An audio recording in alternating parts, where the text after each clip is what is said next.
Assalamu alaikum, rahmatullahi wa barakatuh. Bienvenue dans cette nouvelle exploration au cœur des échos de la sagesse. Aujourd'hui, on s'attaque à un sujet aussi essentiel que délicat, je dirais. Le fiqh al-mar'a, c'est-à-dire la jurisprudence spécifique aux femmes pendant le mois sacré du Ramadan. On a entre les mains des sources qui abordent des questions très concrètes sur le jeûne, la prière, la vie de famille. Notre mission, c'est de décortiquer tout ça pour en extraire une compréhension claire et nuancée. Wa alaykum salam wa rahmatullahi wa barakatuh. C'est un sujet absolument crucial. Parce que ce qui est fascinant dans ces textes, c'est que les règles ne sont pas juste une liste d'interdits ou d'obligations. Elles dessinent un cadre. Voilà. Un cadre qui est pensé pour préserver la spiritualité, l'intensité du jeûne, tout en étant ancré dans le réel, dans la vie de tous les jours.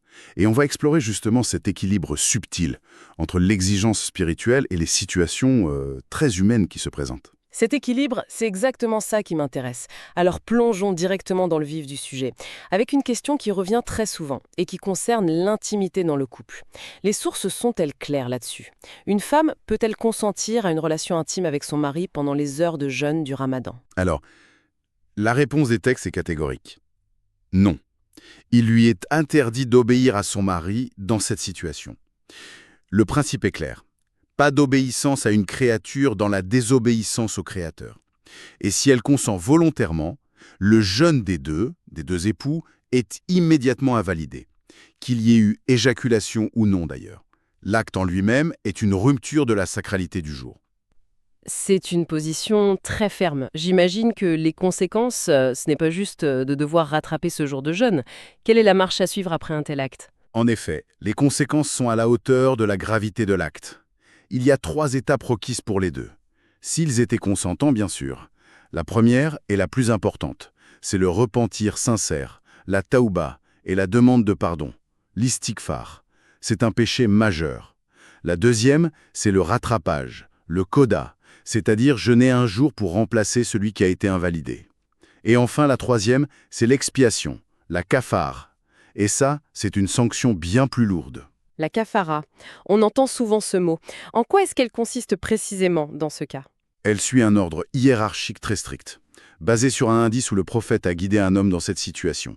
La première option, c'est d'affranchir un esclave. Attendez, affranchir un esclave, c'est la première option. Ça peut surprendre aujourd'hui, ça semble si anachronique. Pouvez-vous nous éclairer un peu sur le contexte? C'est une excellente remarque. Oui. Il faut comprendre que la jurisprudence a été codifiée dans un contexte où l'esclavage était une réalité sociale. Et l'islam a constamment cherché à l'abolir progressivement. Faire de l'affranchissement une expiation pour les péchés nageurs, c'était l'un des mécanismes les plus puissants pour y arriver. C'était une façon de réparer une faute personnelle en rendant la liberté à un être humain. Aujourd'hui, bien sûr, cette option n'est plus applicable. Du coup, on passe directement à la suivante. D'accord, c'est beaucoup plus clair, merci. Et quelle est donc cette deuxième option, Sam? La deuxième, c'est de jeûner 2 mois consécutifs, sans aucune interruption. Et si une personne en est incapable, pour une raison valable, comme une maladie chronique par exemple, elle passe alors à la troisième option, nourrir 60 pauvres. 2 mois consécutifs. La première chose qui me vient à l'esprit, c'est que c'est une durée énorme. Et pour une femme, ça semble presque impossible à cause de ses cycles menstruels. J'imagine que c'est pris en compte, n'est-ce pas? Absolument. C'est un point de jurisprudence fondamental. Si une femme commence ce jeûne de 2 mois et que ses menstruations arrivent, la continuité n'est pas considérée comme rompue. C'est une interruption légale. Un empêchement qui vient de la loi divine elle-même. Elle cesse de jeûner pendant ses règles, puis elle reprend son jeûne dès qu'elle est purifiée. La séquence n'est pas invalidée. Donc, si je comprends bien, la jurisprudence fait une distinction très claire entre une interruption, disons, légale, comme les menstrues, et une interruption volontaire qui, elle, annulerait tout et obligerait à recommencer de zéro. Précisément, la distinction est cruciale. La même logique s'applique pour une maladie soudaine ou un voyage impératif. Ce sont des interruptions non volontaires et légitimes. D'accord. Et si l'acte sexuel est répété, disons, sur plusieurs jours différents du Ramadan, est-ce que l'expiation est unique ou elle se multiplie? Elle se multiplie. Si l'acte a lieu plusieurs fois dans la même journée, une seule kafara suffit pour ce jour-là. Mais s'il a lieu sur des jours distincts, par exemple le 5e et le 10e jour du Ramadan, alors une expiation complète est requise pour chaque jour violé, Ça fait donc 2 jours à rattraper et potentiellement 2 fois 2 mois de jeûne. La sanction est cumulative, donc. Ça souligne encore plus la gravité. On a beaucoup parlé de consentement mutuel. Mais qu'en est-il du cas extrême de la contrainte, si une femme est forcée par son mari? Dans le cas d'une contrainte avérée, la femme n'est coupable d'aucun péché. Et son jeûne reste valide. La faute et toutes les conséquences, donc le rattrapage et l'expiation, retombent entièrement sur le mari. Par contre, les sources sont très rigoureuses sur la définition de la contrainte, l'ikra, pour qu'elle soit reconnue juridiquement. Ce n'est pas subjectif. Qu'est-ce qui constitue une contrainte valable alors? J'imagine qu'une simple dispute, ça ne suffit pas. Loin de là. Il faut que 3 conditions strictes soient réunies. Premièrement, l'auteur de la menace doit être capable de la mettre à exécution. Deuxièmement, la femme doit être convaincue. Elle doit avoir la certitude que la menace sera exécutée si elle refuse. Et troisièmement, le plus important, le mal dont elle est menacée doit être grave, insoutenable. On parle de menaces de mort, de mutilation ou de coups très violents. Des insultes, des cris ou même la menace de coups légers, ça n'est pas considéré comme une contrainte valable dans ce contexte. C'est une distinction très précise et lourde de conséquences. Pour finir sur ce premier grand thème, que se passe-t-il si le couple oublie totalement qu'il jeûne? Ça peut arriver, non? Surtout au début. Oui, ça peut arriver. Si l'acte est commis par pur oubli, leur jeûne reste valide et aucune expiation n'est requise. C'est un principe général en islam, soutenu par un hadith célèbre. Allah a pardonné à sa communauté les actes commis par erreur, par oubli ou sous la contrainte. C'est le même principe que pour quelqu'un qui mange ou boit par oubli. Dès qu'ils s'en rappellent, ils doivent cesser immédiatement et continuer leur jeûne. C'est une miséricorde importante. On voit donc une jurisprudence qui est à la fois très stricte sur l'acte délibéré et très clémente face à l'erreur humaine. Exactement. L'intention, la conscience de l'acte, tout est là. D'accord. Ça couvre les actes où le contrôle et l'intention sont clairs. Mais qu'en est-il des situations plus grises? Je pense à la masturbation ou même l'impact de ce qu'on regarde, de ce à quoi on pense. La frontière doit être complexe. Elle l'est, et les soufs apportent des clarifications. Pour la masturbation qui mène à l'éjaculation, ça annule le jeûne. Le principe, c'est que le jeûneur délaisse sa nourriture, sa boisson et ses désirs pour Dieu. La recherche délibérée de l'orgasme, c'est une satisfaction de ce désir, et ça contrevient donc au principe du jeûne. Et pour le regard? Si regarder quelque chose d'illicite provoque une éjaculation. Alors, regarder délibérément et de manière répétée des choses illicites, c'est déjà un péché en soi. Et c'est encore plus grave pendant le Ramadan, qui est un mois de purification du regard, du cœur.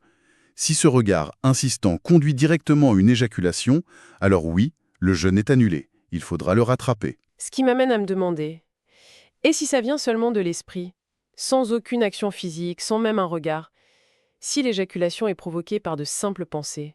Ah, c'est là qu'on observe une distinction très subtile mais fondamentale.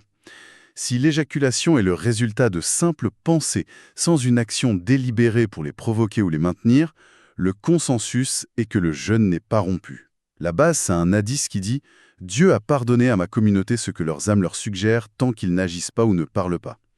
Il y a une différence majeure entre une pensée qui traverse l'esprit et un acte physique. Dans la même logique, un rêve érotique, l'istilam, pendant la journée n'annule pas le jeûne. C'est totalement involontaire. On retrouve ce thème de l'intention et du contrôle. L'involontaire est pardonné, le délibéré est comptabilisé. Et un simple baiser entre époux, dans cette logique. Le baiser en lui-même n'annule pas le jeûne. Les sources rapportent de manière authentique que le prophète embrassait son épouse Aïcha alors qu'il jeûnait. Mais, et c'est une nuance très importante, les textes ajoutent une mise en garde. Aïcha elle-même précisait qu'il était le plus à même parmi vous de se contrôler. L'acte est donc permis, mais il est fortement déconseillé à celui qui craint que ça ne le mène plus loin. C'est une question de connaissance de soi, de prudence. Si le baiser conduit à l'éjaculation, là, sans aucun doute, le jeûne est rompu. Très clair, c'est vraiment du cas par cas. Maintenant, j'aimerais qu'on aborde des situations physiologiques qui sont, par définition, hors du contrôle des femmes. Je pense bien sûr aux menstruations. Comment est-ce que la jurisprudence encadre ces réalités pendant le Ramadan? C'est un pan entier du fiqh, oui, et il est essentiel de bien distinguer 2 types de saignements. D'un côté, il y a les menstruations, le haïd, et les lochis, le nifas, après l'accouchement. Durant ces périodes, la femme a l'interdiction formelle de jeûner et de prier. C'est une obligation pour elle de s'abstenir. Si ses règles commencent en pleine journée, même 1 minute avant le coucher du soleil, son jeûne de ce jour-là est invalidé. Et elle devra rattraper tous les jours manqués après le ramadan. D'accord. Donc elle est complètement dispensée de ces deux piliers pendant cette période, mais j'imagine que ça peut être vécu comme une coupure spirituelle pour certaines. Est-ce que les sources suggèrent des alternatives pour rester connectées? Absolument. Et c'est un point que les textes soulignent beaucoup. L'arrêt du jeûne et de la prière n'est pas une pause spirituelle. Au contraire, c'est une autre forme d'obéissance à Dieu. Et pour maintenir ce lien, elle est encouragée à multiplier toutes les autres formes d'adoration. Les invocations, le doigt, le souvenir de Dieu, le vikr, lire le Coran sans le toucher directement, selon certains avis, faire l'aumône. La porte de l'adoration reste grande ouverte. C'est une perspective importante à rappeler. Et quelle est l'autre situation de saignement dont vous parliez? L'autre situation, c'est ce qu'on appelle les métroragies, l'istiada. Ce sont des saignements anormaux qui surviennent en dehors de la période normale des règles. Et là, la distinction est fondamentale. Une femme en état d'istiada n'est pas considérée comme une femme en état de menstru. Son statut est complètement différent. Et qu'est-ce que ça implique pour elle concrètement pendant le ramadan? Ça implique qu'elle doit jeûner, qu'elle doit prier et qu'elle peut accomplir tous les actes de culte normalement. Son jeûne est valide. La seule contrainte, c'est qu'elle doit faire ses ablutions pour chaque prière obligatoire juste avant de l'accomplir, à cause de ses saignements. Les textes citent l'exemple d'une des épouses du prophète qui était dans cet état et qui continuait toutes ses adorations. Ça semble très exigeant physiquement et peut-être même émotionnellement, devoir jeûner et prier en gérant cette situation. Est-ce que les sources offrent un encouragement particulier pour une femme dans cet état qui accomplit ses devoirs malgré la difficulté? C'est une excellente question. Même si les textes ne parlent pas d'une récompense bonus chiffrée, le principe général en islam est clair. La récompense est proportionnelle à la difficulté. Le fait de persévérer dans le jeûne, dans la prière, malgré cet inconfort, c'est en soi un acte de dévotion immense.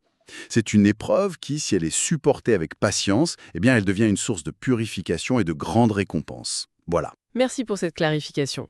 Si on prend un peu de recul, on a parlé de règles, d'interdits, de cas spécifiques. Mais comment est-ce que tout ça se traduit dans la vie de tous les jours, au cœur du foyer? Le rôle de la femme à la maison, qui est souvent décuplé pendant le ramadan, peut-il être vu comme une adoration à part entière? Et de premier plan, la clé de cette transformation, c'est l'intention, la niya. Prenons l'acte le plus quotidien du ramadan pour beaucoup de femmes. Préparer le repas de la rupture, l'iftar. Cet acte, qui peut sembler purement matériel, épuisant parfois, peut être élevé au rang des plus grands actes de dévotion. Et ce, grâce à la formulation de plusieurs intentions. C'est une idée très forte, ça. Quelles pourraient être ces intentions, concrètement? Les sources en inspirent plusieurs. La première, c'est l'intention de nourrir un jeûneur. Un hadith célèbre promet que celui qui nourrit un jeûneur obtient une récompense similaire à la sienne, sans diminuer la récompense du jeûneur. D'accord. La deuxième intention, c'est celle d'accomplir son devoir de gardienne du foyer, un rôle qui est valorisé dans les textes. S'acquitter de ses responsabilités, c'est une forme d'obéissance. Et il y en a une troisième, je crois. Oui, et c'est peut-être la plus belle. L'intention d'apporter de la joie au cœur de sa famille. Préparer un beau repas, créer une atmosphère chaleureuse, c'est un acte d'amour. Et un hadith mentionne qu'un des actes les plus aimés de Dieu est d'apporter de la joie au cœur d'un croyant. En nourrissant sa famille, elle ne remplit pas seulement leurs estomacs, elle remplit leur cœur de bonheur. Et ça, c'est un acte d'adoration immense. Cette perspective change tout. Ça transforme une corvée potentielle en une opportunité spirituelle. Mais ça soulève une question de priorité qui préoccupe beaucoup de femmes. Vaut-il mieux passer des heures en cuisine ou utiliser ce temps pour lire le Coran? La réponse des sources est très claire et pragmatique. Elle établit une hiérarchie. S'occuper de ce que Dieu a rendu obligatoire est toujours supérieur au fait de s'investir dans des actes surérogatoires, recommandés mais non obligatoires. Or, dans ce cadre, le service de son mari et la gestion du foyer sont considérés comme des obligations. La lecture abondante du Coran, bien que très méritoire, est un acte surérogatoire. L'obligation prime donc sur la recommandation. Il y a donc une hiérarchie claire. Et cette obéissance au mari et la gestion du foyer sont récompensées à ce titre. De manière extraordinaire. Il y a un hadith très célèbre. Une promesse faite à la femme qui remplit 4 conditions. Elle accomplit ses 5 prières, jeûne son mois de ramadan, préserve sa chasteté et obéit à son mari. À une telle femme, il lui sera dit, le jour du jugement, entre au paradis par la porte que tu souhaites. Cette récompense immense montre la valeur accordée à ces devoirs fondamentaux. C'est le socle. Si on essaye de synthétiser, le tableau qui se dessine, c'est celui d'un cadre juridique incroyablement détaillé, c'est vrai, mais qui semble toujours viser un équilibre. Un équilibre entre le spirituel et le quotidien, entre les actes personnels et les responsabilités familiales. Et le fil d'or qui relie tout ça, c'est, comme vous l'avez dit, l'intention. Exactement. C'est le moteur qui donne sa valeur spirituelle à chaque action. Un même geste, préparer un repas, peut être un simple acte matériel ou un acte d'adoration profonde. Tout dépend de l'intention qui l'anime. Le sacré n'est pas confiné à la mosquée ou au tapis de prière. Il peut imprégner chaque recoin du foyer. Au fond, ce que tout cela signifie, c'est que la spiritualité n'est pas une échappatoire à la vie, mais une manière de la vivre pleinement. C'est tout à fait ça. Et cela nous amène peut-être à une dernière pensée, une question à méditer. Les sources nous ont donné un ensemble de règles, de quoi faire et ne pas faire. Mais elles pointent toutes vers un principe plus profond. L'idée que chaque aspect de notre vie, même le plus banal, peut être sanctifié, transformé en adoration par une intention consciente. La question à se poser n'est donc pas seulement « ai-je le droit de faire ceci ?», mais plutôt « comment puis-je appliquer ce principe d'intention consciente pour élever non seulement mon ramadan, mais aussi chaque jour ordinaire de ma vie, bien au-delà des rituels prescrits ?»